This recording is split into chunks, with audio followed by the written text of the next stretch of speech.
एक गांव में एक अमीर जमींदार रहता था। उसे अपने पैसों पर बड़ा घमंड था। जितने अधिक पैसे उसके पास थे, उतना ही वह कंजूस भी था। अपने खेतों में काम करने वाले किसानों से वह खूब काम करवाता, मगर पगार कौड़ी भर भी न देता। मजबूर गरीब किसान मन मारकर उसके खेत में काम करते। उसी गांव में रामू नामक एक किसान रहता था। उसके पास थोड़ी सी जमीन थी। उसी में खेतीबाड़ी कर वह अपना और अपने परिवार का गुजारा चलाता था। रामू बड़ा मेहनती था। वह दिन भर अपने खेत में काम करता और अपनी मेहनत के दम पर इतनी फसल प्राप्त कर लेता कि अपने परिवार के लिए 2 वक्त की रोटी जुटा सके। गांव के बाकी किसानों के पास रामू के मुकाबले अधिक जमीनें थीं। वे रामू की मेहनत देखकर हैरान होते कि कैसे इतनी सी जमीन में वह इतनी फसल उगा लेता है। एक साल गांव में भयंकर सूखा पड़ा। बिना बारिश के खेत खलिहान सूखने लगे। गरीब किसानों के पास सिंचाई की कोई व्यवस्था न थी। वे सिंचाई के लिए बारिश पर ही निर्भर थे। इसलिए उनकी सारी फसल बर्बाद हो गई। रामू के साथ भी यही हुआ। अपने छोटे से खेत में वह किसी तरह अपने परिवार का पालन पोषण कर रहा था। अब उनके सामने भूखों मरने की नौबत आ गई। मजबूरी के कारण वह गांव के जमींदार के पास कर्ज मांगने गया। जमींदार कंजूस तो था। उसने सोचा कि यदि उसने रामू को पैसे दिए तो यह लौटा तो पाएगा नहीं। इसलिए इसे अपने खेत में काम पर लगा लेता हूँ। मेहनती तो ये है ही और मजबूर भी। कम पैसों में दुगुनी मेहनत करवाऊंगा। उसने रामू से कहा, देख रामू, मैं तुझे कर्ज तो दे नहीं सकता, लेकिन तेरी इतनी मदद कर सकता हूँ कि तुझे अपने खेत में काम पर रख लूं। तुझे महीने के 1000 रुपए दे दिया करूंगा। पर मालिक दूसरे किसान तो 2000 पाते हैं। रामू बोला, करना है तो कर, वरना मेरे पास किसानों की कमी नहीं। जमींदार बोला। मजबूर रामू क्या करता? हामी भरकर घर लौट आया। अगले दिन से जमींदार के खेत में काम करने लगा। मेहनती तो वह था ही। वह खूब मेहनत और लगन से काम करता। उसने 4 महीने का काम 2 महीने में ही कर दिया।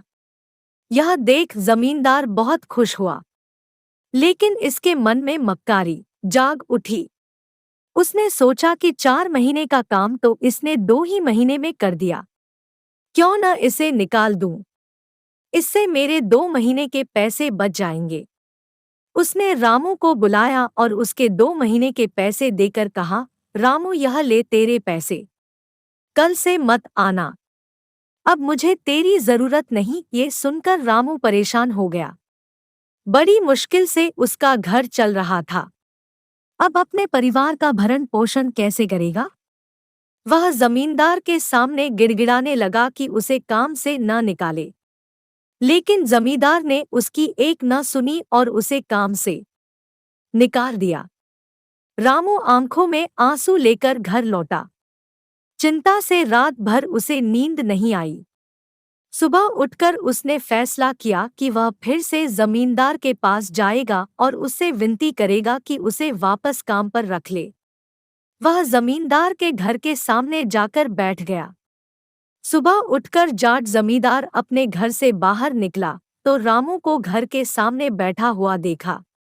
उसने रामू से पूछा, क्या हुआ रामू, क्यों आया है? रामू जमींदार की पैरों पर गिर पड़ा और गिड़गिड़ाए हुए बोला, मुझ पर दया कीजिए मालिक, मुझे काम पर रख लीजिए। मेरा परिवार भूखा मर जाएगा। जमींदार ने उसकी एक न सुनी और उसे धक्के मार के वहां से निकाल दिया। रामू उस समय तो वहां से चला गया, लेकिन अगली सुबह फिर सेठ के घर के सामने जाकर बैठ गया।